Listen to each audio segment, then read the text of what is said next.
Hello everybody, a very special day and morning, afternoon, evening, wherever you are in the world. This morning on my side, we are chatting about trauma and the effects of trauma on our lives, not only from an experiential perspective, but from a consciousness perspective, specifically the fascia response and integration, how that can help and support and how it's affected, as well as the mental state and brain functioning. So trauma as an idea, I find, has become quite trendy. A lot of the time when we get contacted for sessions, majority of the focus is to help shift, release, or process trauma that is in the body. And a lot of the time, the traumas that are experienced by the person or the client may not always be recognized as a trauma. So essentially, what is trauma? So trauma does not always have to be these life-changing moments where something really big and spectacular happens to you.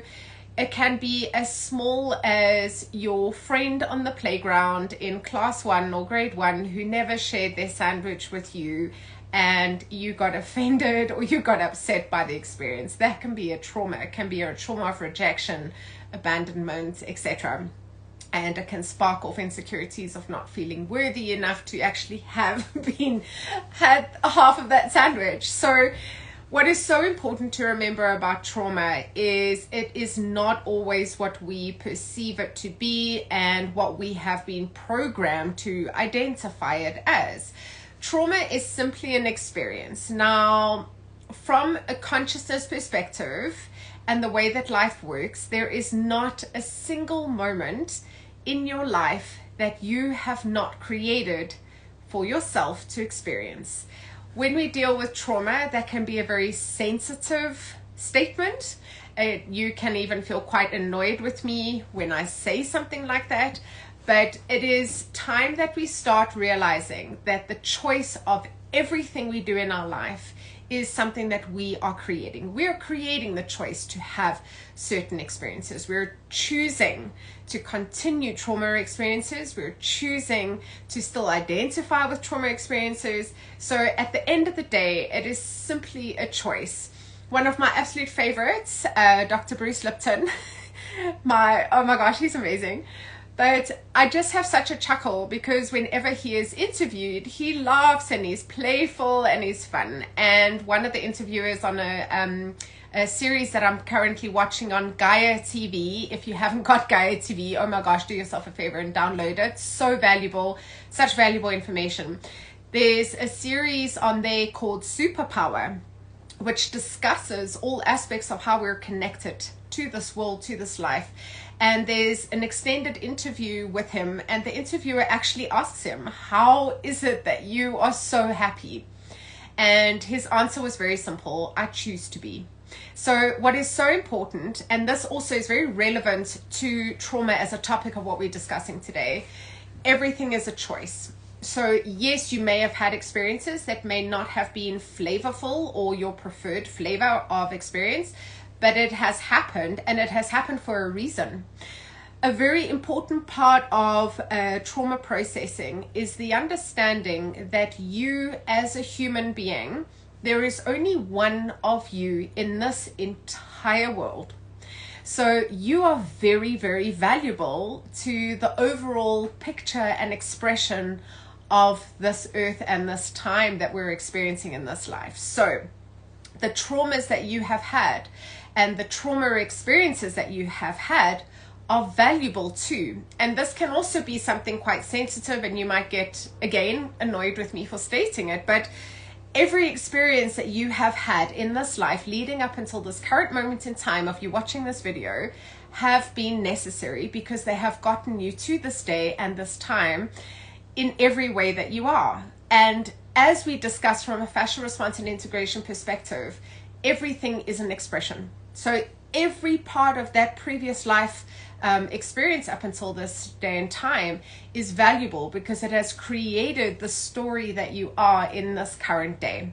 And whether you are watching this from a perspective of needing to start taking responsibility to make those changes, or you are watching this from the perspective of you have started taking responsibility to make those changes, through whichever way and means you choose to. It can be sessions, it can be different life choice changes, however you choose to engage with it. You are here at this moment in this time the way you are. From a fascial perspective, you are 100% perfect. The fascia, remember, never makes any mistake. The body never makes any mistake. It is simply a response mechanism that is highly adaptable and highly expressive, which brings me to the topic of trauma today. Trauma is an expressive life experience. It is a simple experience that is loaded with high emotional value or context. That high emotional value can be extreme sadness, extreme fear, extreme anger. Often it is in relation to how we perceive trauma. It is often a negative or lower vibrational emotional attachment that creates the repetitive storytelling of that experience through the mind as a construct. And with the body, from a conscious versus subconscious states of expression, anything that is repeated often enough starts to layer into the subconscious programming of the physical system. And anything that is subconscious, when you go into high stress environments, your body refers to subconscious programming. So it is things that are automatic, it's things that are familiar, it's things that are comfortable, and it's things that are easily attainable in terms of automatic body function. The conscious, in terms of it being recognized as a 5% programming, is still the things that we're introducing to eventually become a subconscious program or a subconscious belief structure. So this conscious would form part of that space where it's the new decisions being made, it's the changes that are being made, it's the taking responsibility to do whatever it takes to make the change, whatever that change may be. So when we look at trauma is simply a high emotional context of an experience, and anything that has high emotional value creates a very quick memory attachment into the body. Trauma as an experience layers or is attached into the physical system wherever it needs to go. Now, from Dr. Hammer's perspective, from the New German Medicine perspective, any part of the brain that is affected by that emotion or by that experience, whatever that link is into the physical system, is often where the trauma will lie. So you can even have a trauma crystal. Now remember, when we talk about the crystals, these are unprocessed chemical structures or chemical presences. The emotions are simply chemistry. They're simply chemical forms that will then go into the system, that the body from a cellular perspective is either in the space of being able to work with it and process it and digest it, or it is not in that space of receptivity. So it creates like a temporary attachment for that chemistry presence to be able to be worked with as an idea at a later stage. Now, at a later stage, we may still not be ready to go into those processes, or we create such distraction for ourselves that we actually forget to go back into those spaces. And then what happens is that the body actually attaches to that crystal form or to that chemistry process, and it can actually crystallize into the physical system. And this is why when we work from a fascial response and integration treatment perspective, it is such a gentle process when we work with trauma states or trauma storages in the system, because your body in a session runs the entire session. We don't tell the body what to do. We set it up as a potential field of electromagnetic spectrums whereby the body is able to shift in and out of different reality states into a state of choice of changed expression, meaning that your body has the potential to choose to express itself differently. And those potentials of expression, different expressional outcomes, your body then has the choice to choose which one it actually wants to connect with. So that is essentially how a fascial response and integration system works. It sets up a field of choice in all the different potential states of expression, and your body chooses which one it actually wants to connect with. So very simple explanation with this one is almost like the lanes of a freeway or the lanes of a highway. There may be like 3 or 4 different lanes. You choose to be in one lane. So this is your reality of expression. This is the life that you're living. This lane or parallel of experience holds all those traumas or lifetime patterns or victim consciousness or blame consciousness or whatever. And then you come into the knowing that things can be different. So you see, or you come into the realization or the awareness that there are different lanes available, but what might they be about? And in choosing to make the change or choosing to take responsibility to make the change so that your creation of life is different, you then move into a different lane. Now, in a different lane, that holds different experiences. It holds different vibrations. It holds different encounters in terms of people. And what we're actually experiencing as a trend at the moment with all these consciousness evolutionary processes that we're in, these change of energy states, we're actually experiencing that the spiritual conversion of the people is so much more comfortable. So their energetics of the system are actually in a really good space, and their spiritual form is in a good space. Spirit is not specific to religion or energy awareness, anything like that. It's your relationship with the life that you're living, your relationship with the environment, the spirit in terms of subtleness of what is out there versus what is in here and what that relationship is about. So it's not necessarily attached to any specific stereotype or stigma. Now, what is happening is that with the changes that everybody's making, with all the new informations that are coming in, we have a different biology that needs to come in as well. So as your awareness changes, your vibration changes, and biology will run on sometimes a very different vibration. So it creates a sense of conflict in the system. So the physical body in states of trauma processing can feel somewhat uprooted. They can feel somewhat like their life is like totally different. There's no recognition to the life that they were familiar with, and this is necessary.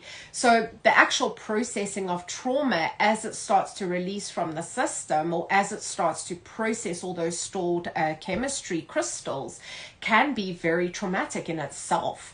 But because it's supported in its state of potential and priority in sessions like fascia response and integration, these crystals can be broken down. They can be, the actual physical system can be supported to break these crystallized chemistry processes down into a natural biological waste, which then the body can work with. It's something that it's familiar with. It's something that it has already got a construct of communication sequencing for, and it can release it from the system in its most suitable form. That can be through a cough, a sneeze, sweating. It can be through a runny nose. It can be through a normal bowel movement. It can be through a process of urination. However the body chooses to actually excrete that biology waste, it will do at its most optimal way. Okay, so when we discuss trauma, you also need to have an awareness that it is not the construct of what we've been taught it to be. As we mentioned at the beginning of this video, trauma can be as simple as somebody not sharing something with you when you're younger, or it can be more extreme circumstances. When we work with trauma, from a fascial response and integration perspective, we never look at treating it from a symptomatic perspective or a symptom association in terms of the label of the experience. So this often comes into a mass consciousness observation in terms of sexual abuse, emotional abuse, physical abuse, etc. They will have naturally a mass consciousness observation, which means that there will be a mass holding of the experiences in terms of what it is about, what that person experiences, what is the outcome, what, like all the kind of like the stereotypical bits and pieces that create that as a stigma or create it as a title. So we don't work from that perspective. We work from essentially what the body is needing to be focused on in that moment in time in session. And that can literally be a postural repositioning in the feet to help the relationship between the feet, the ankles and knees and the hips from a stability perspective. And it can also go into something as simple as a cranial release or a cranial repositioning or a craniosacral relationship reset. So the way that the body sets up the priority is always different in a trauma situation. So we are aware that the trauma may be the unique focus or the session focus that a client may come in for, but how that trauma affects that person, regardless of its mass consciousness title, will be unique to that person. Sometimes a person can have the experience of a mass consciousness title like a rape or a sexual abuse, but they don't actually have the attachment physically for that abuse in their system. It might be the trauma of not being able to change it or not being able to do anything about it or feeling that I can't do anything about it, and that's actually the trauma. So trauma has varied expressional spaces in the system, and this is why understanding the fascia is so important, and having a system like fascia response and integration in your knowledge base is so important. So when we look at trauma from an actual physicality perspective and how it can affect you physically, majority of the time we look at things like the stabilizers being affected. Now in the fascial response and integration system, we work with almost like if I can say energy cords, if that makes sense, specifically intermediate fascial stabilizers. We've got our major fascial stabilizers, which are essentially communication pathways that connect various parts of the body to be able to orientate in terms of their environment. So to give you an idea of the comparison between different ways of looking at stabilizers, the intermediate fascial stabilizers that we work with the fascial response and integration system create an orientational attachment between the opposite hip and the opposite shoulder. So they run cross body. These are primary stabilizers that are very necessary for all rotational movement responses in the actual physical system. So anything that creates a movement response or a movement through the planes, these stabilizers are essential. Because of their crisscross structure, their crisscross anchorage point actually runs through the solar plexus.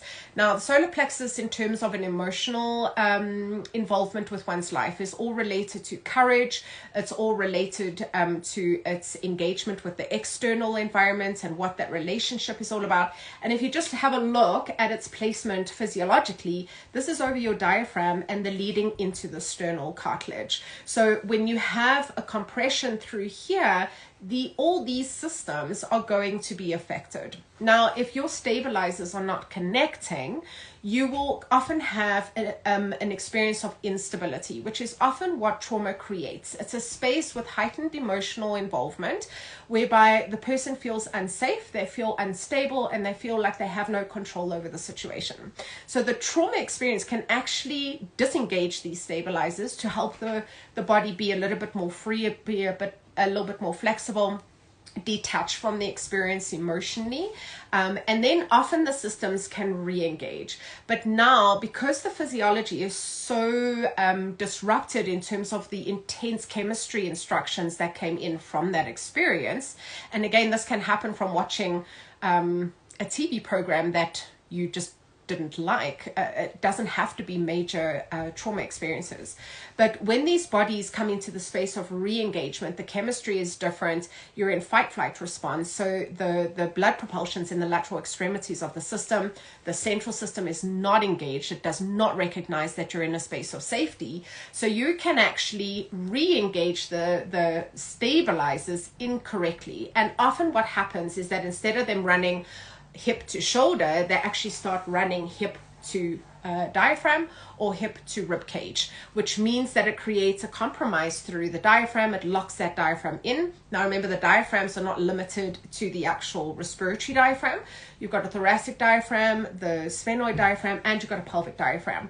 So any locking mechanism here reciprocates into all diaphragmatic expressions, which means then that your expansion contraction cycles are affected, which means your manifestational abilities to be able to expand and contract are affected as well. Okay, now from a physicality perspective, when we're looking at the experiences of trauma in the physical system, and this goes directly into physical training, exercise, gym, personal training, yoga positions, anything that requires an actual title of exercise, you will notice this very, very closely. So the intermediate fascial stabilizers that run opposite hip to opposite shoulder, these are what we call essentially the core stabilizers of the system.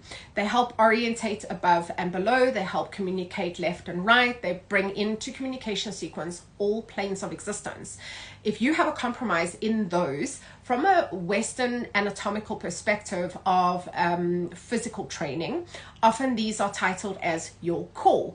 But the core training that comes in from a Western perspective, or only physical training, is often identified to the limitation of the abdominal muscles. Now, the abdominal muscles, yes, are very important because they govern that section of the system in terms of stability between the relationship of specifically like things like the psoas, where it connects the rib orientation to the pelvis. But it is not the core that is the focus of strength in the physical system. So where we look at the fascial expression, the core would be the intermediate fascial stabilizers. From a physical training, it would be the abdominal muscles. So what we start doing is that we start retraining the physical system into actually understanding how to work.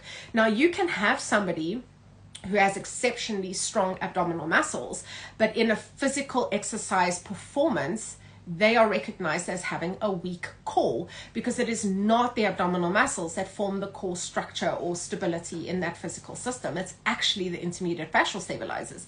But if they have had any form of trauma, these stabilizers will not be running effectively, which means that the body orientation is not strong, the proprioceptive sense is disrupted, so they have a lot of insecurity matrices in terms of how they're experiencing their life, and that essentially from a Wei Chi perspective will make the system quite weak as well.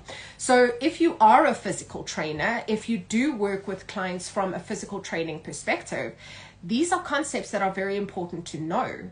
And also from a fascial response and integration training perspective, what makes the system so incredibly magical is that if you are physically training somebody, or even you're physically training, and you see the body's just not responding the same or not responding as it normally would, you can actually run the fascial positions and information points in that exact moment and reset those cycles so that the orbital communication cycle of stability is effective and it is efficient to retrain that body to properly engage with what is happening.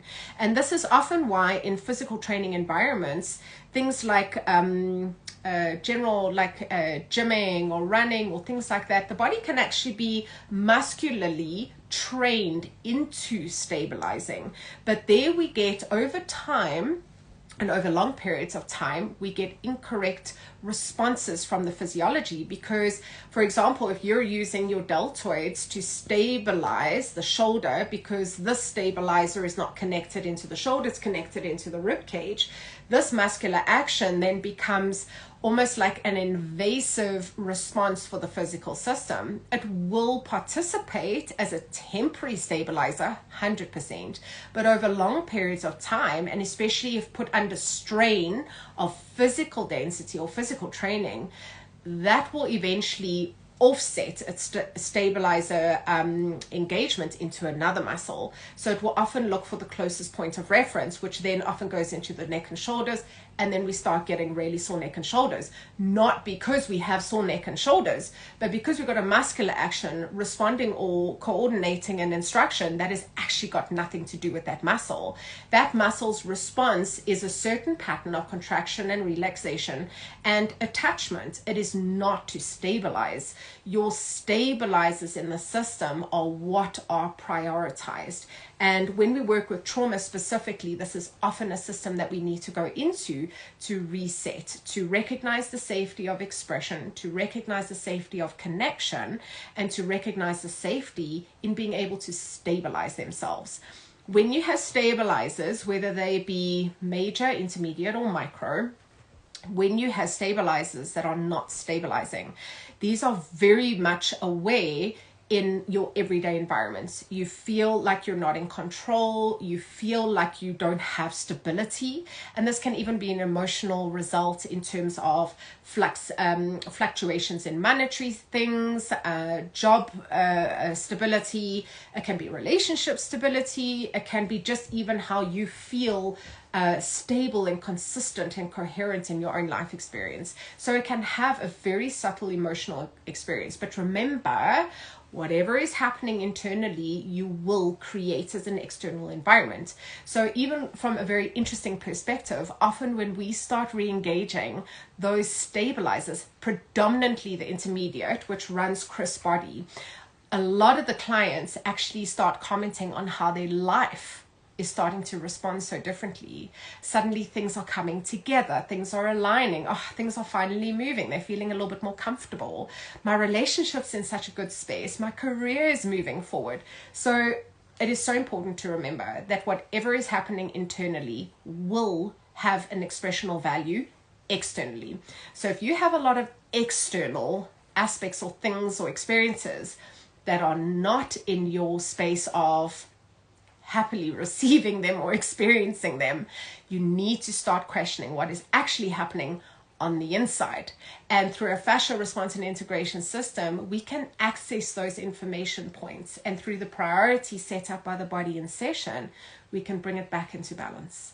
So trauma is such a massive topic. There is so much more to discuss on this. So I will do another video perhaps next week on the effects of trauma in the actual physical system. We're going to link it specifically into the stability mechanisms, because they obviously, any pathway that they cross, all the organs that they go over, they will have an influence. And those organ influences have consciousness influences, they have progressive life cycle influences, they have emotional influences, natural movement influences. There is so much that goes into that. So I hope this has been informative as the little nugget of information we could cover today for trauma. But if you feel that you've had a trauma experience and you feel that there is something that needs to be done in relation to these experiences, pop me a private message and we can discuss it further and see if a session is necessary, or if there is specific trauma that you want me to focus on. Pop me a private message and we'll bring it up in a new training video. But I hope you guys have had a really good time this morning and you've learned something new. And if you've got any questions, pop them in the comment section. You never know who can benefit from that question. But have a really great day. Thanks for joining. Cheers.